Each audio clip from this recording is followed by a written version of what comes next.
Olá, nesta videoaula de Geografia iremos falar sobre as fases da industrialização brasileira. Apresentaremos as 4 fases da industrialização brasileira, analisar as características de cada fase e compreender a relação sociopolítica em relação à organização industrial brasileira ao longo do tempo. Primeiramente, vamos observar a distribuição temporal dessas fases da industrialização. A primeira fase, começando em 1808, se estendendo até 1929. Segunda fase, de 1930 a 1955. Terceira fase, de 1956 a 1990. E a quarta fase, de 1990 até os dias atuais. É importante ressaltar que estas fases são marcadas por eventos importantes atrelados à economia, à política, a decisões políticas do nosso país. Portanto, cada uma dessas etapas, cada uma dessas fases possui características próprias. Por isso que nós vamos estudar cada uma delas, observando as suas características, a sua relação política, os eventos econômicos que aconteceram. Começando com a primeira fase. Nesse período, as atividades econômicas eram basicamente agrícolas, voltadas para o mercado externo, principalmente abastecer a metrópole Portugal. É interessante observarmos que nesse período aqui de 1808, o Brasil ainda pertencia a Portugal. Nós não tínhamos a independência do Brasil, que só foi ocorrer em 1822. Portanto, o Brasil era obrigado a exportar a sua produção, principalmente agrícola, para abastecer Portugal. Ocorre que em 1808, a família real foi expulsa de Portugal por Napoleão Bonaparte e eles acabaram tendo que vir para o Brasil. E o Brasil acabou se tornando uma espécie de capital do reino por um breve período. E nesse período o Brasil era impedido de fazer comércio com outros países. Apenas Portugal poderia fazer comércio com o Brasil. Porém, quando a família real chega aqui ao Brasil, houve a necessidade de abastecer a elite que estava se instalando nesse novo país. Portanto, e também por Portugal estar enfrentando problemas lá na Europa, houve a chamada abertura dos portos por Dom João VI. E o Brasil foi autorizado a fazer comércio com outros países, principalmente a Inglaterra, que era a nação mais desenvolvida e industrializada daquele período. E com a necessidade de abastecer a elite que se instalava no Brasil naquele período, o comércio se desenvolveu e a industrialização também para atender às necessidades básicas da elite do Brasil. Dependência externa para a importação de bens de produção, máquinas para as indústrias. Então, observamos que o início desse processo de industrialização no Brasil se deu com a dependência da importação dessas máquinas, principalmente da Inglaterra. A Inglaterra, naquele período, já estava em uma fase mais acelerada de industrialização. O Brasil estava engatinhando ainda, quando a Europa, principalmente a Inglaterra, já estava em uma fase bem desenvolvida. Então, boa parte dessas máquinas das primeiras indústrias brasileiras eram oriundas da Inglaterra. A nossa economia era basicamente primária, do setor agrícola ou extrativista, então principalmente cana-de-açúcar, pecuária, mineração, algodão, droga do sertão. Outro fator interessante é observarmos que a região sudeste foi a primeira a se desenvolver nesse processo de industrialização. Isso se deve devido ao fato da economia cafeeira que influenciou o surgimento dessas primeiras indústrias na região sudeste. E vamos observar os fatores que levaram a isso. Primeiramente, fatores ligados à cafeicultura. Investimento dos lucros da exportação do café. É interessante nós observarmos que o café era o principal produto de exportação do Brasil, era o que gerava mais lucro, era um produto de alto valor no mercado internacional e com isso o Brasil ganhava muito dinheiro. Os fazendeiros da região sudeste, principalmente de São Paulo, eram muito ricos, então eles pegaram parte desses investimentos dos lucros, com os lucros e fizeram investimentos nessas primeiras indústrias.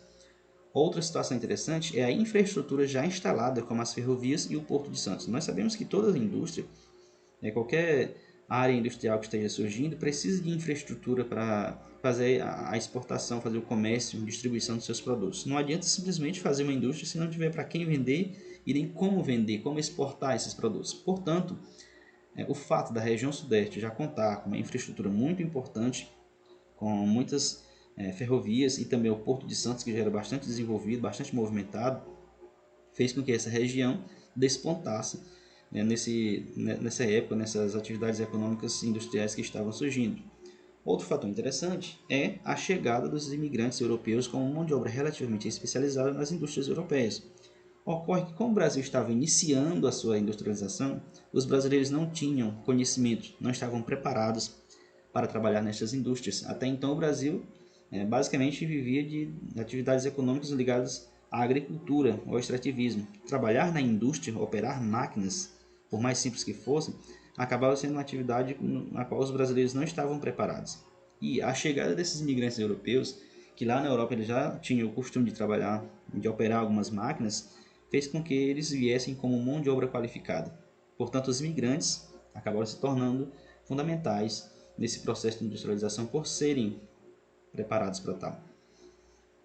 Outro fator que devemos observar em relação aos direitos trabalhistas. Nesse período, esses primeiros trabalhadores não tinham direitos trabalhistas e as condições de vida e de trabalho eram precárias, com baixíssimos salários, salários muito baixos, e também as condições de ambiente em locais insalubres, trabalhando por muitas horas, sem contar que muitas crianças também eram obrigadas a trabalhar por muitas horas nesses locais, porque era justamente a questão de pagar pouco para obter um lucro maior. O fim desse período, dessa primeira fase que nós estamos observando aqui, de 1808 a 1929, o fim desse período é marcado pela quebra da Bolsa de Valores de Nova York em 1929. Portanto, eu falei lá no início, essas fases são caracterizadas por eventos marcantes. E o ano de 1929 foi marcante na história da economia global. A quebra da Bolsa de Valores de Nova York acabou influenciando a economia de todo o planeta. Então, nós podemos observar que lá em 1929 nós já tínhamos uma economia atrelada à globalização, início da globalização. E a quebra da Bolsa de Valores de Nova York influenciou profundamente na economia brasileira. Por quê? Nós estamos falando de um período ainda em que, mesmo que nós já estivéssemos começando a industrialização, a economia dependia muito da exportação do café. E esse café era negociado principalmente na Bolsa de Valores de Nova York. Com a quebra da Bolsa de Valores de Nova York, muitas áreas do mercado foram atingidas e o café começou a despencar a sua importância. Então, nós podemos observar, vamos observar aqui mapas da economia do século XVIII, onde nós podemos observar o destaque para a cana-de-açúcar, pecuária, mineração, droga do sertão, algodão e também o café na região sudeste. Começando na região entre São Paulo e Rio de Janeiro, depois se expandindo para todo o estado do Rio de Janeiro, sul de Minas, sul do Espírito Santo, o litoral norte paulista e na última fase se estendendo na região oeste paulista, se expandindo por basicamente todo o estado de São Paulo. Aqui nós temos imagens de jornais, recortes de jornais da época, relatando os impactos da quebra da Bolsa de Valores. A Terça-feira Negra de Nova York. Então, este fato, marcou o fim da primeira fase. E vamos entrar agora na segunda fase, que começa em 1930 e se estende até 1955. Essa segunda fase ela tem uma característica muito marcante.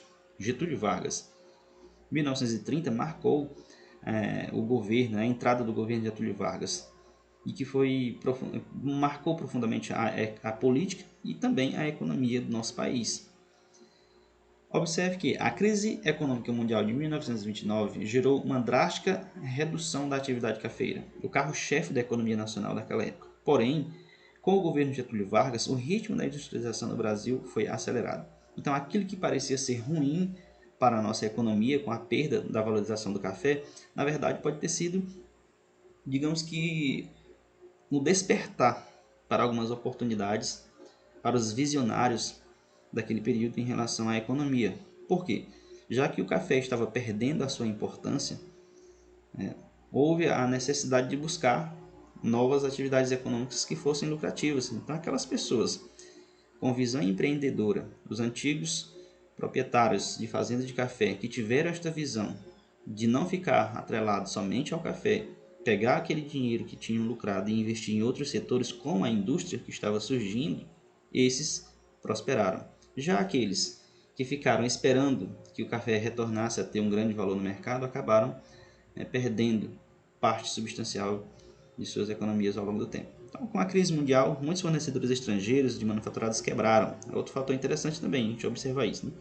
Muitas manufaturas ao redor do mundo, muitas empresas quebraram com a crise de 1929. Inclusive, muitas dessas empresas forneciam produtos ao Brasil. Então, isso abriu oportunidades a investimentos nacionais. Então, aquilo que estava vindo do exterior e que já não estava mais chegando devido à quebra dessas empresas, abriu as portas para que empreendedores brasileiros, investidores nacionais, pudessem pegar o dinheiro do café e investir nestas indústrias, nessas manufaturas, para atender ao mercado interno. Então, foi uma grande oportunidade para empreendedores.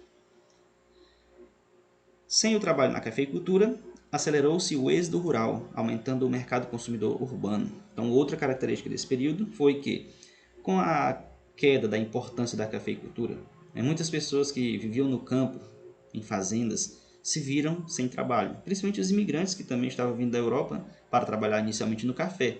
Esses imigrantes vieram com a promessa de trabalhar no café, um setor muito próspero, porém, com a perda da importância da cafeicultura, esses migrantes e também a população local que vivia no campo se viu obrigado a migrar para a cidade.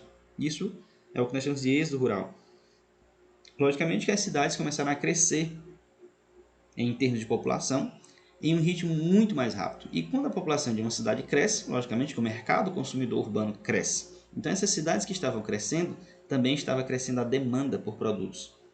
Mais uma oportunidade para os visionários e empreendedores.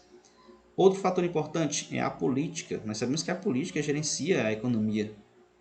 Então, a política nacionalista de Getúlio Vargas, fomentando a industrialização por meio de investimentos na economia e na infraestrutura. Então, o governo de Getúlio Vargas marcou profundamente a nossa história por fazer investimentos de cunho nacionalista, por promover, digamos que uma primeira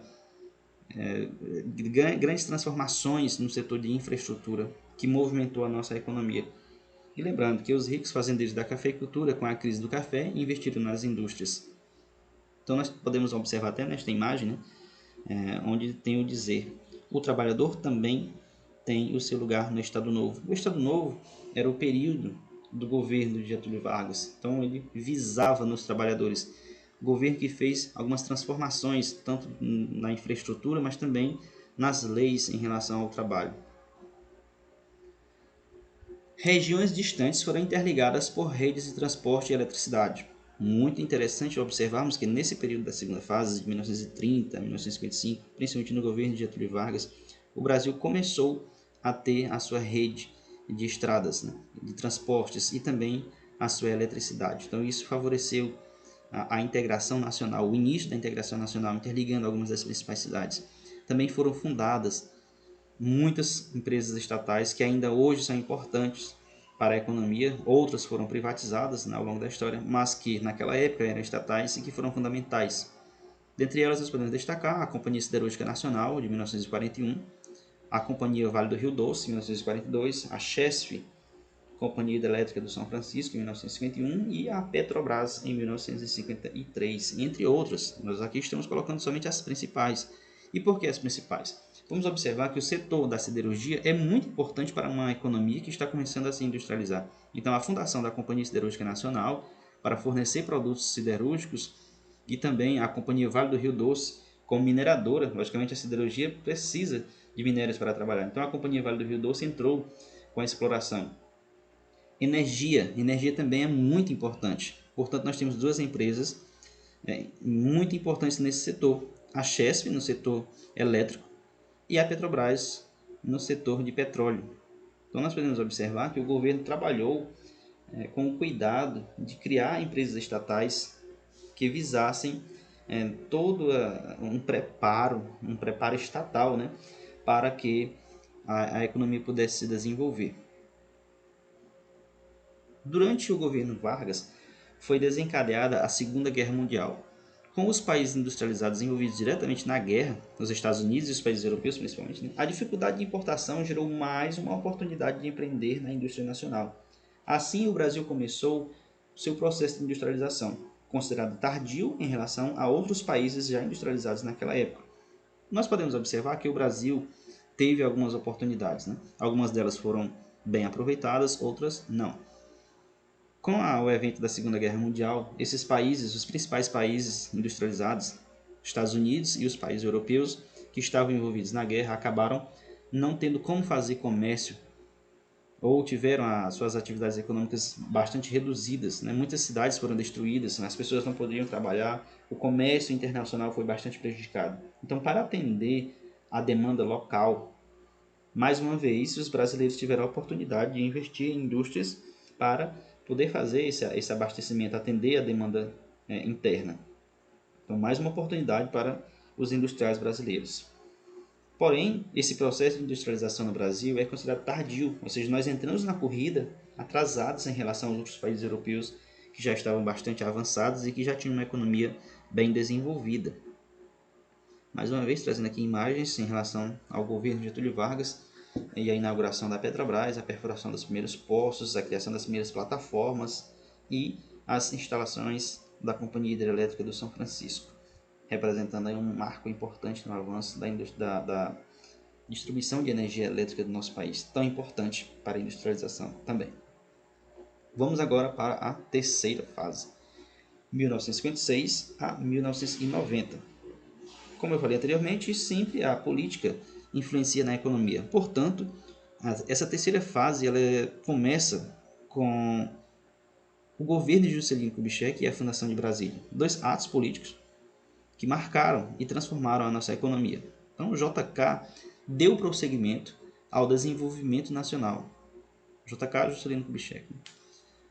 Nesse período foram instaladas grandes hidrelétricas, estimulou a indústria naval e mecânica, abriu a economia ao mercado de capital externo com incentivos fiscais. Nós podemos observar aqui que Juscelino Kubitschek deu continuidade a alguns programas de governo desenvolvidos anteriormente por Getúlio Vargas, porém ele fez algumas transformações. Continuou com o desenvolvimentismo nacional, expandindo o setor de produção de energia, estimulando as indústrias navais e mecânicas. Porém, diferentemente do governo de Getúlio Vargas, ele abriu, quando eu falo de Juscelino Kubitschek, abriu o mercado ao capital externo. Então, muitas empresas de outros países já desenvolvidos começaram a ter o Brasil como uma porta aberta. Isso até com incentivos fiscais do governo atraindo essas empresas. Então, gigantescas corporações empresariais transnacionais entraram no país e implementaram setores da economia até então inexistentes no Parque Industrial Nacional. Então, nós podemos observar que o Brasil, que naquela época era um país ainda que estava engatinhando na sua industrialização, recebeu de uma hora para outra a entrada de empresas internacionais, grandes corporações transnacionais que já tinham, digamos que um profundo conhecimento no processo de industrialização, de produção, de comércio internacional em outros locais. Então isso foi uma profunda transformação para o setor industrial do nosso país, porém não de cunho nacional, mas sim com investimentos estrangeiros. O setor automobilístico foi largamente favorecido com pesados investimentos no setor de transporte rodoviário. É o que nós chamamos de política do rodoviarismo, que foi foi muito marcante nesse período da terceira fase, principalmente no governo de Juscelino Kubitschek. Essa política do rodoviarismo consistia basicamente no incentivo que o governo deu à construção de estradas. Muitas estradas foram abertas e também a chegada de importantes empresas do setor automobilístico produzindo carros no Brasil e cada vez mais incentivando as pessoas a andarem e se locomoverem de carro. Então o transporte rodoviário teve uma grande importância nesse período dada pelo governo de Juscelino Kubitschek. A abertura de inúmeras estradas favoreceu a integração do território nacional, interligando pontos antes isolados na imensidão do país continental.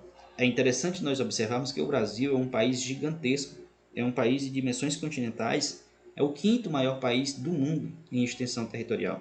Então essas aberturas de estradas, construção de estradas interestaduais, nas quais nós chamamos de BRs, por ser de administração federal, e o governo deixou de investir em ferrovias e rodovias. Então o foco era o rodoviarismo, a abertura de rodovias, de estradas. Basicamente o governo abandonou a expansão de ferrovias e hidrovias e focou simplesmente nas estradas. O governo construiu mais de 20 mil quilômetros de estradas e pavimentos, e pavimentos já existentes de 6 mil quilômetros. Juscelino Kubitschek tinha o plano de metas com 30 objetivos a serem alcançados. E o lema era fazer 50 anos em 5. Então esses 30 objetivos do governo basicamente visavam o desenvolvimento econômico e fazer com que o Brasil se desenvolvesse 50 anos em 5. Lembrando que naquela época o mandato de um presidente era de 5 anos e não de 4, tal qual conhecemos hoje. Por isso esse lema, né, de fazer 50 em 5. Ele queria fazer dentro de 5 anos de sua administração com que o Brasil se desenvolvesse o equivalente a 50 anos. Visando uma maior integração com o interior do país, fundou Brasília e transferiu a capital federal para o centro do país. Outra decisão política que marcou o nosso país foi a transferência da capital, que antes estava no Rio de Janeiro, no litoral. O governo Juscelino Kubitschek decidiu transferir essa capital para o centro do país. Brasília, se a gente observar no mapa, está relativamente no centro do nosso país, né? Não exatamente no centro, mas relativamente o governo deslocou a administração federal para o centro do país, favorecendo assim a integração da economia do país, da política, de tudo, né? Fazendo com que o nosso país se sentisse, de certa forma, com uma integração muito maior do que se a capital ficasse no litoral. Outra coisa que nós podemos observar é que a fundação de Brasília fez com que muitas pessoas fossem até aquela região em busca de trabalho. Então, muitas cidades ao entorno de Brasília se desenvolveram, cresceram, né? A região centro-oeste como um todo acabou ganhando uma importância muito grande nesse período. Vamos observar aqui as principais estradas do plano de meta rodoviário do presidente Juscelino Kubitschek e a importância de Brasília ao centro como capital e as interligações pelo interior do Brasil a partir de Brasília. Então isso favoreceu a integração. Outro destaque é a importância que o governo deu ao setor automobilístico, né? Então eram constantes as propagandas governamentais em que Juscelino Kubitschek aparecia dirigindo carros. Isso de certa forma era uma propaganda direta ao automobilismo e à política do rodoviarismo. Aqui nós temos imagens da construção de Brasília no início, né, da história, quando Brasília foi preparada, construída para ser a nova capital. Isso atraindo milhares de trabalhadores, principalmente nordestinos, que foram até lá para trabalhar na construção de Brasília. Então, muitos nordestinos foram responsáveis por construir a nova capital. Nós podemos observar prédios marcantes de Brasília, como, por exemplo, a esplanada dos ministérios sendo construídos. Continuando a terceira fase. Indústrias de base com capital estatal. Então, nós podemos observar que houve uma distribuição dessas indústrias em relação ao setor econômico em que elas eram relacionadas. Então, as indústrias de base estavam relacionadas com o capital estatal, assim como nos governos anteriores, a importância das estatais. Indústrias de bens de consumo não duráveis com capital privado nacional. Aquelas indústrias de bens de consumo não duráveis que exigiam menos investimentos estavam nas mãos principalmente do capital privado nacional. Já as indústrias de bens de consumo duráveis, que necessitavam de investimentos muito maiores e uma dinâmica econômica muito maior, estavam diretamente relacionadas com o capital privado internacional. Aquelas grandes empresas transnacionais que falamos anteriormente, que vieram para o Brasil com a abertura econômica imposta por Juscelino Kubitschek. Na sequência, os governos militares de 1994 a 1985 não somente deram continuidade ao desenvolvimentismo dependente das transnacionais, como também o aprofundaram. Então, os governos militares aprofundaram esse desenvolvimento atrelado às grandes empresas internacionais. Nesse período, o país expandiu sua infraestrutura, melhorou a oferta de emprego e a expansão do mercado interno. Esse período ficou conhecido como Milagre Brasileiro.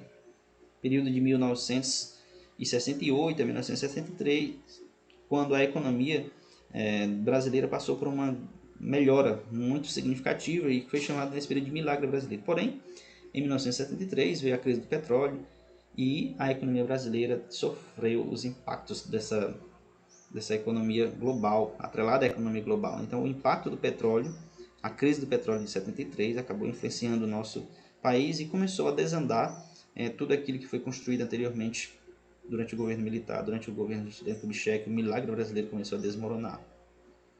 Até que chegamos à quarta fase. Essa quarta fase ela se estende de 1990 até os dias atuais. E a característica principal desse período é globalização.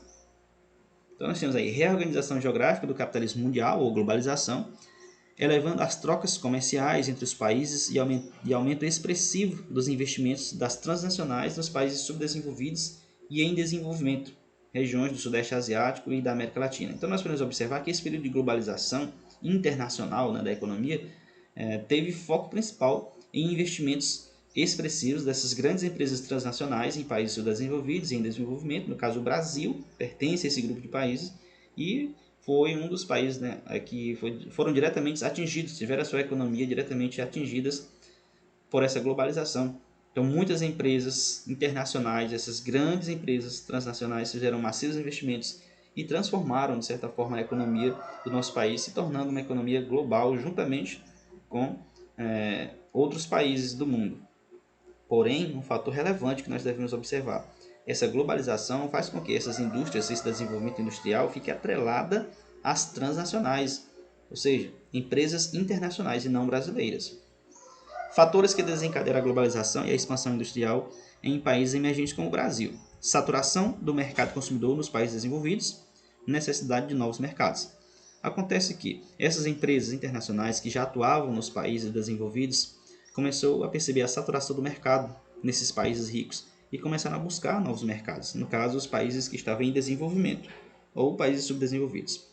Também houve a troca de máquinas antigas por tecnologia de ponta nas indústrias das economias desenvolvidas, sendo repassadas essa tecnologia de segunda mão para os países pobres.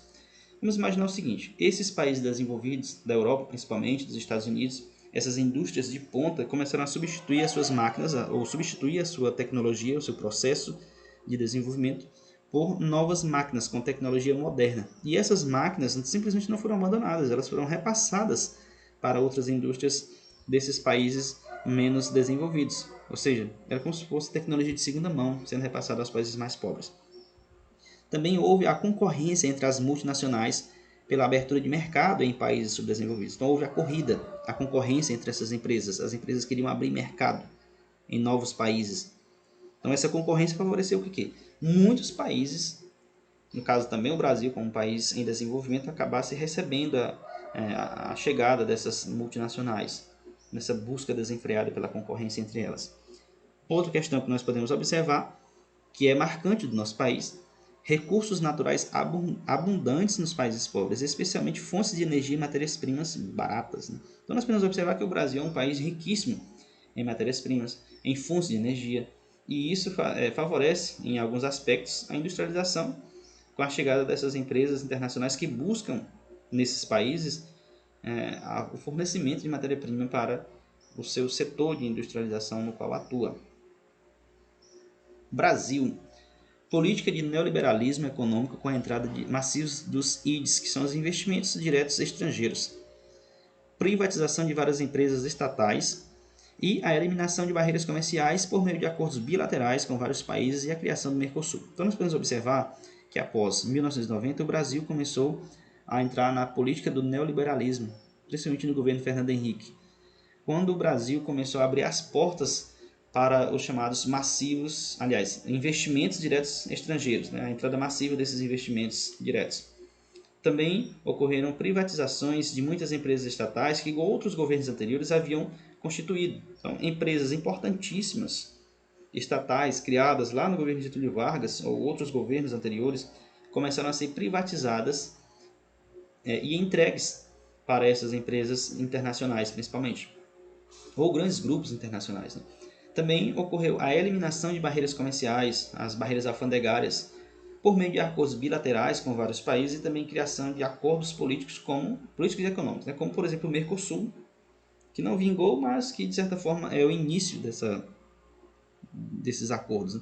Nós podemos dizer que não vingou porque, de certa forma, o Mercosul não tem uma importância tão grande na economia do nosso país, porque muitas das vezes o Brasil deixa de fazer comércio com esses países do Mercosul e tem sua economia diretamente relacionada com outros países, como por exemplo China, Estados Unidos, alguns países europeus, a Rússia. Então nós podemos perceber que o Brasil, mesmo com a presença dos vizinhos sul-americanos, mesmo com a presença do Mercosul como acordo, acaba não tendo um comércio tão grande com esses países. Né? O Brasil tem um comércio em relação ao Mercosul bastante interessante com a Argentina, mas mesmo assim ainda não significa que seja o seu maior comércio, o seu maior mercado internacional. Também nós podemos perceber a privatização de estatais a preços muito baixos e reinvestimento na economia quase nulo devido aos intensos desvios de dinheiro público. Nós sabemos que um dos grandes males da nossa economia, infelizmente, é a corrupção dos nossos governantes. Então essas empresas que foram privatizadas foram vendidas a preços muito baixos, muito abaixo do que elas poderiam valer em outra situação. Então essas empresas estatais passaram para as mãos de grandes grupos de investidores privados por um preço muito abaixo do que realmente mereciam ser pagas. E em contrapartida, o governo não pegou esse dinheiro e investiu em outros setores. Então isso não trouxe, de certa forma, desenvolvimento para a economia nacional. Porém, essas empresas, ao serem privatizadas, receberam investimentos dos seus novos donos, né? E passaram por profundas transformações, como nós podemos perceber no setor de telecomunicações, né? O setor de telecomunicações, quando era público, quando era governamental, vivia de certa forma atrasado, porque o governo não investia em desenvolvimento tecnológico. Quando esse setor de telecomunicações começou a ser privatizado, nós podemos perceber que o mercado brasileiro, principalmente no setor de telecomunicações, de celulares, por exemplo, a entrada de celulares, acabou modernizando. Então, se teve um lado ruim com a venda dessas estatais a baixo custo, corrupção nessa venda dessas empresas por meio de privatizações fraudulentas, nós podemos dizer que o Brasil saiu ganhando porque houve uma melhora na tecnologia, coisa que, se essas empresas tivessem continuado sendo estatais, com certeza o Brasil não teria chegado ainda a esse desenvolvimento. Principalmente nós estamos colocando aí a comparação do setor tecnológico das telecomunicações. Exemplos de empresas que foram privatizadas: a Uzi Minas, que passou para o grupo Gerdau; a Companhia Siderúrgica Nacional e a Vale do Rio Doce, que passou para o grupo Vicunha; a Embraer, que passou para o grupo Bolsonaro Simonsen, e que novamente a Embraer está sendo repassada, né? Tem muitas discussões em relação à venda da Embraer para outros grupos, como por exemplo a Boeing, que já desistiu do negócio recentemente, agora está sendo oferecida a grupos empresariais chineses, russos e indianos. O exemplo que eu falei anteriormente, a Embratel, que é a empresa brasileira de telecomunicações, responsável por boa parte da demanda da tecnologia ou do comércio econômico daquela época em relação às telecomunicações, foi privatizada para o grupo MCI Communications e depois passou para a Telmex, que é a proprietária da Claro. Só um exemplo do que nós temos dessas vendas de empresas. Banerj, Banco do Estado do Rio de Janeiro, passou para o Banco Itaú; Banespa, Banco do Estado de São Paulo, passou para o Banco Santander, da Espanha. E atualmente as privatizações estão centradas nas rodovias, ferrovias, portos e aeroportos por meio das concessões de exploração. Então nós podemos perceber que hoje no Brasil se debate muito a questão das privatizações de muitas rodovias, onde essas empresas passam a administrar essas rodovias cobrando pedágios. As ferrovias, ainda existentes, algumas delas também privatizadas, passam a ser administradas por algumas empresas que têm interesse nessas ferrovias, principalmente mineradoras ou algumas empresas de logística. Os portos também e aeroportos, né? Muitos aeroportos foram privatizados no Brasil nos últimos anos e isso fez com que muitas empresas passassem a administrar o que antes era estatal. E, só para finalizar aqui, a característica principal desta quarta fase, que se estende de 1990 até os dias atuais, é essa economia neoliberal, globalização e privatizações aqui no nosso país. Chegamos ao fim de mais uma videoaula. Muito obrigado pela atenção de todos.